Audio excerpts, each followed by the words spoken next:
প্রিয় লিসেনার্স, আজকে আপনাদেরকে শোনাবো পাহাড়ের উপরের পুরনো কবরস্থানের মরাখাকু ভূতেদের লোমহর্ষক ইতিহাস উন্মোচনের গল্প। শুনতে থাকুন রাকিব হাসানের লেখা আজকের ভৌতিক গল্প ভূতের শহর। গল্প পাঠে আপনাদের সাথে আছে আমি পারভেজ মাহমুদ সজীব। চলুন আর কথা না বাড়িয়ে শুরু করা যাক মূল গল্প। ওর দিকে তাকিয়ে রইলাম কালো গর্ত দুটোর দিকে, যেখানে আমার চোখ ছিল। বিশ্রী হাসি সরিয়ে পড়ল সারা মুখে। জানো আমি কে? আমি হলাম তুমি। না, আমি আমার দেহ ফেরত চাই। চেঁচিয়ে পড়লাম। বিড়ালের মুখ দিয়ে মানুষের কথা বেরোলো না, বরং বেরোলো গর্জন। তবে মনে হলো আমার কথা বুঝতে পারল। যাও, গর্ভস্থানে ফিরে যাও। দাঁতে দাঁত চেপে রেখে দাঁতের ফাঁক দিয়ে বলল, এটাই এখন তোমার বাড়ি। তুমি এখন কবরের মরা খেকো ভূত। না, আমি রেগে গিয়ে বললাম, আমার দেহ আমাকে ফেরত দাও। তাই আমার মুখ দিয়ে হাসলো ভূতটা।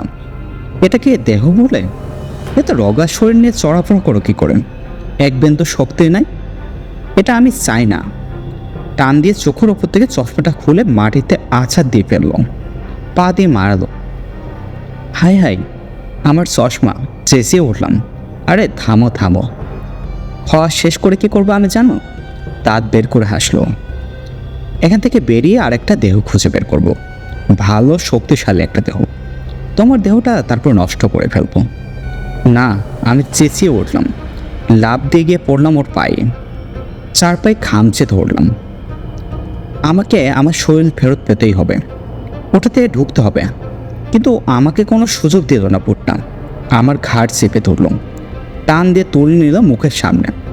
দাঁত বের করে হাসিটা বেড়েছে। এতই সহজ মনে করেছ? আত্মতৃপ্তির হাসি আসলো। কার সঙ্গে ঝগড়া করতে এসেছো তুমি জানো? জানো তুমি পোষে বিড়াল? আমি মিকি ব্রাউন। আমার বিরুদ্ধে কি করার আছে তোমার?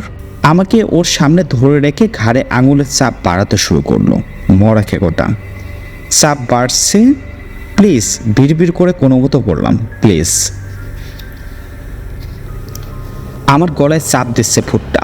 তীব্র ব্যথা ছড়িয়ে পড়ছে আমার সারা শরীরে। আতঙ্কে খাড়া হয়ে গেছে গায়ের লোম। আমার সামনে একটা দরজা খুলে গেল। কী ঘটেছে বুঝতে পারার আগেই বেসমেন্টে নামার সিঁড়ির অর্ধেকটা নেমে চলে এসেছি। আমার নিচের ঘরের দরজা খুলে আমাকে নিচে নিয়ে যাচ্ছে ভূতটা। অন্ধকার বেসমেন্ট ধরে আমাকে নিয়ে চলল এক কোণে রাখা একটা গরম পানির চুল্লির পিছনে। এক হাতে আমাকে ধরে রেখে মেঝেতে হাতড়াতে লাগলো ভূতটা। কি খুঁজছে বুঝতে পারলাম না, তবে শব্দটা যে আমার দেহ শীতল শিহরণ তুলল। জোরে জোরে লাথি মারতে লাগলাম, কিন্তু ওর গায়ের কোথাও নাগাল লাগছে না। বাতাসে লাগছে আমার লাথিগুলো। ছটফট করে শরীর মোচড়াতে লাগলাম, কিন্তু ছাড়াতে পারলাম না নিজেকে। তারপর হঠাৎ করে আমাকে ছেড়ে দিল।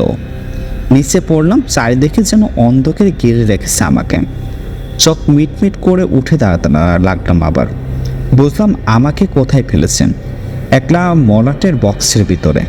বক্সের ডালাটা বন্ধ করে দিল। গর্জন করে উঠলাম। বক্সের গায়ে লাথি মারলাম। প্রচণ্ড ঝাঁকি লাগলো। একপাশে কাত হয়ে পড়ে গেলাম। কেঁদো না পুষি বিড়াল। ওর গলা শুনতে পেলাম। ও চলে যাচ্ছে। তোমার সাধ্য মতো তুমি চেষ্টা করেছেন, তবে অবশ্যই তুমি ব্যর্থ হলে, হেরে গেলে। বক্সের ভিতর উঠে দাঁড়িয়েছে আবার। সিঁড়িতে ভূতটার পায়ের শব্দ শুনছি। বেরিয়ে গিয়ে বেসমেন্টের দরজাও লাগিয়ে দিল। তাও শুনলাম। তবে এখন আমি হেরে যাইনি। আমি নিজেকে পড়লাম। বক্সের ভিতরে কিনারের নখ দিয়ে আঁচড়াতে লাগলাম। দাঁত দিয়ে কামড় কাটার চেষ্টাও করলাম। তারপর আবার আঁচড়াতে শুরু করলাম, যতটা জোরে পারলাম। আঁচড়াতে আঁচড়াতে নখের গড়া ব্যথা হয়ে গেল আমার। না, এভাবে হবে না বুঝতে পারলাম। বক্সের ডালার দিকে তাকালাম। মাথা দিয়ে ঠেলে খোলার চেষ্টাও করলাম, পারবো না। বক্সটা ছোট, ডালাটা ভালো মতো নাগাল পারছে না, কিন্তু ওটা খোলার মতো শক্তি নেই আমার। হতাশ হয়ে মাথা নামালাম। কি যেন পড়লো আমার পিঠে। আমার গায়ের লোমটা যেন সরসর করে হেঁটে যাচ্ছে। গলা ফেরে বেরিয়ে এলো আমার আতঙ্কিত চিৎকার। ঘুমিয়ে উঠলাম। দেখতে পাচ্ছি না তো ওটাকে। তবুও জানি আমি ওটা কি, একটা মাকড়সা। মাকড়সাটা একপাশে নামতে থাবা মেরে ফেলে দিলাম। বাক্সের মধ্যেও আমার সামনে পড়লো ওটা। হাঁটার সময় বাক্সের ঘষা লাগে খসখস আওয়াজ তুলছে, আর সে আওয়াজে আমার মেরুদণ্ডে ঠান্ডা ভয়ে শোধ বয়েছে। বাহ, কি ভয়ঙ্কর! ছোট্ট একটা বাক্সের মধ্যে একটা মাকড়সার সঙ্গে বন্দী হয়ে আছে আমি। 8 পায়ে হেঁটে গুটে গুটে আমার দিকে এগিয়ে আসছে ওটা, কাছে আরও কাছে। আমি সহ্য করতে পারছি না, থাবা তুললাম, ভারী দমও দিলাম। থাবাটা নামাতে শুরু করলাম মাকড়সার দিকে। ভর্তা বানিয়ে ফেলবো ওটাকে, চ্যাপটা করে ফেলবো। মাকড়সা গায়ে প্রায় লাগে লাগে থাবাটা। এমন সময় একটা কথা মনে পড়লো আমার, থেমে গেলাম। একটা বুদ্ধি, একটা অনুপ্রেরণা। ভাগ্যিস ওটাকে মেরে ফেলেনি আমি। মাকড়সাটাই এখন আমার এখান থেকে বেরোনোর উপায়। সাবধানে আস্তে করে মাকড়সার উপর থাবাটা রাখলাম। আমি আলতোভাবে চেপে ধরলাম, তারপর মনোনিবেশ করলাম, সমস্ত ভাবনা কেন্দ্রীভূত করলাম। অন্ধকারে ভাসছে যেন আমি, বদ্ধ একটা ঠান্ডা জায়গায় ভেসে রয়েছি। হ্যাঁ, কাজ হচ্ছে, হয়ে গেল। এখন আমি মাকড়সার ভিতরে। পাগুলো নেড়ে চেড়ে পরীক্ষা করলাম, মাকড়সার শ্বাস নিলাম কয়েকবার। হালকা মনে হচ্ছে দেহটা একটু শক্তি পাচ্ছি। আর কখনো মাকড়সাকে আমি ভয় পাবো না, কারণ আমি এখন নিজে একটা মাকড়সা হয়ে গেছি। বাক্সের ডালাই অতি সামান্য ফাঁক দিয়ে এখন বেরোতে পারবো, কোনো অসুবিধা হবে না আমার। বেরিয়ে এসে দেয়ালে উঠলাম, তারপর দেয়াল বেয়ে এগোলাম সিঁড়ির দিকে। সামনে পড়ে আছে একটা দীর্ঘ যাত্রা। কতক্ষণ লাগবে আমার ভারী ঘরে পৌঁছাতে আমি জানি না, তবে মনে হলো অনন্তকাল লেগে যাবে। ওর বেডরুমের মেঝেতে যখন পৌঁছালাম, সারা শরীরে কাঁপছে আমার, হরফর করছে। একটা জাল বুনে তাতে ঢুকে লম্বা বিশ্রামে চলে যেতে ইচ্ছে করলো, কিন্তু থামলাম না। জোর করে নিজেকে টেনে নিয়ে চললাম। আমার শেষ শব্দটুকু নিংড়ে নিয়ে গেল। বিছানা পেয়ে উপরে উঠলাম, ওর কাঁধের উপরে এসে দাঁড়ালাম। কাঁধ হয়ে অঘরে ঘুমাচ্ছে পিটার, মুখটা সামান্য ফাঁক হয়ে আছে। কালো কোকড়া চুলে বালিশের লেপ্টে রয়েছেন। আমি দুঃখিত পিটার, নীরবে পড়লাম, তবে এছাড়া কোনো উপায় আমার কাছে এখন নাই। তোমার দেহটা আমার দরকার। এত জরুরি না হলে নিজের ভাইয়ের দেহটা ব্যবহার করতাম না। ধীরে ধীরে ওর গাদের উপর উঠে এলাম। আমার রমস মাকড়সা দেহ নিচে, ওর চামড়া খুবই উষ্লম আর মোলায়েম লাগছে। ওর চামড়ায় চেপে ধরলাম নিজেকে, তারপর মনোনিবেশ করলাম এবং কেন্দ্রীভূত করলাম কল্পনাগুলো। কয়েক সেকেন্ডের মধ্যে অনুভব করলাম আমি ওর ভিতরে ঢুকে যাচ্ছি, অন্ধকার গভীরে। পিটার নড়ছে না, ঘুম থেকে জাগছেও না। তোমার দেহ আমি ফেরত দেব। আবার নীরবে পড়লাম।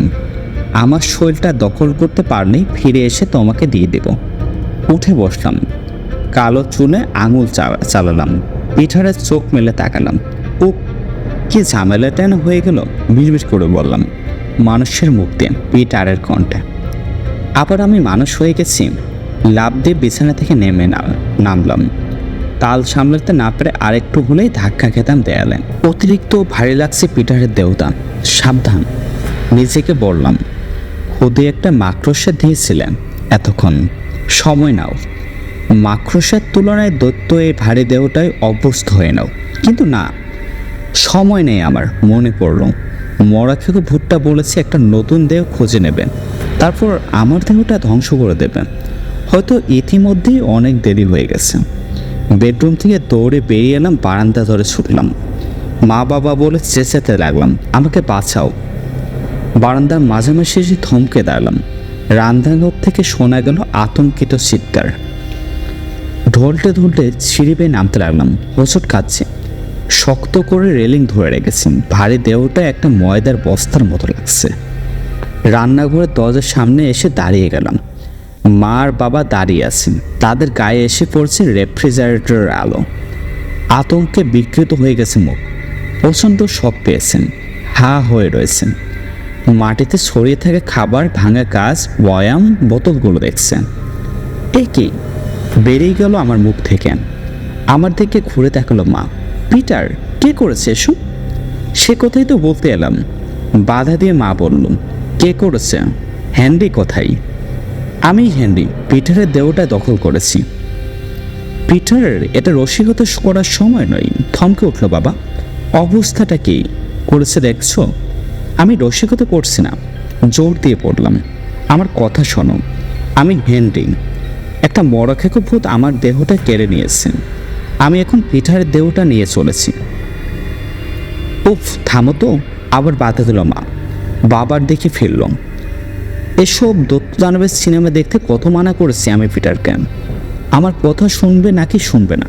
গলা ফাটিয়ে চেঁচিয়ে উঠলাম। ভূতটা আমার দেহ ধ্বংস করে ফেলার আগেই ওটা আমাকে ফেরত নিতে হবে। তোমাদের সাহায্য দরকার আমার। যাও, তোমার ঘরে যাও। আবার ধমকে উঠলো বাবা। সিঁড়ির দিকে দেখালো। যাও এখনই, পরে কথা বলবো তোমার সঙ্গে। তোমার মা আর আমার কাজ বাড়লো। এগুলো ছাপ করতে হবে। নিশ্চয়ই কেউ চুরি করতে বাড়িতে ঢুকেছিল, কিন্তু কি বলবো বুঝতে পারছে না। ওরা আমার কথা শুনবে না, তাই ঘুরে দাঁড়িয়ে দৌড়ে এলাম সিঁড়ি বেয়ে। ঘরে এসে জিন্সের একটা প্যান্ট আর একটা শার্ট নিলাম। তারপর পিটারের পার্কটা টান দিয়ে তুলে নিচে ছুটলাম। দৌড়ে বেরোলাম সামনের দরজা দিয়ে। আমার কথা কাউকে বলতে হবে, বিশ্বাস করাতে হবে। অন্য কারো সাহায্য দরকার আমার। রাস্তার মোড়ে এসে থমকে দাঁড়ালাম। জোতার নিচে ভাঙা কাজ দৌড়মোড় করে ভাঙলো। রাস্তার পাশে দুটো গাড়ি দাঁড়িয়ে আছে, দুটোরই কাজ ভাঙা। হুডার ট্রাঙ্ক দমটানো। বিশাল একটা হাতুড়ি দিয়ে মনে হচ্ছে পিটিয়ে এই অবস্থা করা হয়েছে। দৌড়ে চললাম। আশেপাশে বাড়িঘর আর গ্যারেজগুলো দেখতে দেখতে একটা ড্রাইভওয়েতে এসে গাড়ি চালাতে দেখলাম। ময়লার টিন কাত হয়ে পড়ে আছে, আবর্জনা ছড়ানো। পরের বাড়িটার দরজা হা হয়ে খুলে আছে। ভিতর থেকে একটা শিশুর আর্তনাদ শোনা যাচ্ছে। তারপরের বাড়িটার কাঁচ ভাঙা, জানালার উজ্জ্বল কমলা রঙের আগুনে পড়ছে পর্দাগুলো। রাস্তার আরেক মোড়ে একটা ডাক বক্সে আগুন চলছে। আরও দুটো গাড়ির কাঁচও ভেঙেছে। হুডার ট্যাঙ্ক দমড়ানো। রাস্তায় ছড়িয়ে রয়েছে ছোট ছোট ভাঙার কাছের টুকরো। রাস্তার মাথা থেকে আসছে রাগত চিৎকার আর তীব্র আর্তনাদ। সেটা অনেক ভীতিকর পরিবেশ তৈরি করছে। তীক্ষ্ণ আতঙ্কিত চেঁচামেচি ভরে দিয়েছে যেন বাতাস। বাথরুম আর পাজামা পরা মানুষেরা দৌড় দিয়ে আসছে। আমাদের বড়কের শেষ মাথায় ছোট্ট একটা বন, তাতেও আগুন ধরে গেছে। তার পাশে একটা ভ্যান গাড়ি দাঁড়িয়ে আসছে, টায়ারগুলো চিরে ফালা ফালা করা। কালো ধোঁয়া আমার গলায় ঢুকতে কাশতে আরম্ভ করলাম। চোখ জ্বালা করছেন। ধোঁয়ার ভিতর দিয়ে তাকিয়ে ভূতটাকে চোখে পড়ল। আগুনের পাশ দিয়ে ছোটাছুটি করছেন, এক বাড়ি থেকে আরেক বাড়িতে যাচ্ছে।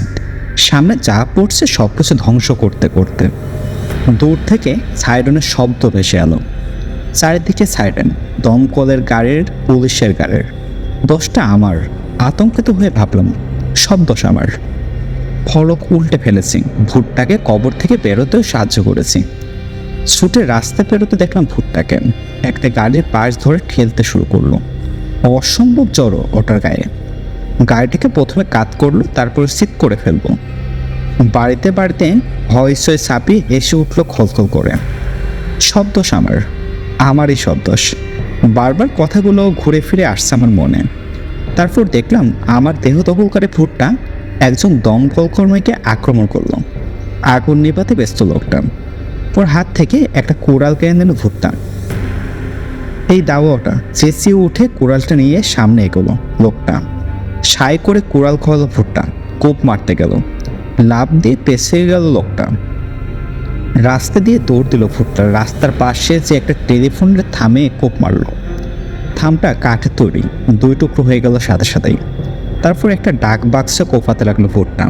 লোহার বাক্সে কোপ লেগে ঠন ঠন আওয়াজ হয়ে উঠলো। বাক্সটার কিছু করতে না পারে ভীষণ খেপে গেল ভূতটা। দৌড়ে একটা বাড়িতে ঢুকে গ্যারেজের দরজায় কোপাতে লাগলো। কাঠের দরজাটার চড়াটা উল্টে মাটিতে পড়তে লাগলো। থামলো না ভূতটা, কোপিয়ে চললো দরজাটাকে। তীক্ষ্ণ একটা কর্কশ ধমক শুনলাম, কোড়ালটা ফেলো। ফিরে তাকিয়ে দেখলাম দুজন পুলিশম্যান, ইউনিফর্ম পরা, থমথমে মুখ, চোখে প্রতিফলিত হচ্ছে পাশের জ্বলন্ত বাড়িটার আগুন। ফেলো কোড়ালটা। আবার আদেশ দিলেন অফিসার। একটা হাত কোমরে ঝোলানো পিস্তলের বাটে। চোরটির মতো পাক খেয়ে ঘুরে গেল মরাঘেগো ভূতটা। অন্ধকার শূন্য চোখ দুটো তাকিয়ে আছে দুজন অফিসারের দিকে। তারপর আচমকা কুড়াল তুলে কোপ মারল একজন অফিসারের মাথা লক্ষ্য করে। গল্পের আগামী পার্ট শুনবেন আগামীকাল ঠিক 4টায়। শুনতে সাথে থাকুন, সাবস্ক্রাইব বাটন প্রেস করেন। আশা করি সে পর্যন্ত সবাই ভালো থাকবেন। ধন্যবাদ।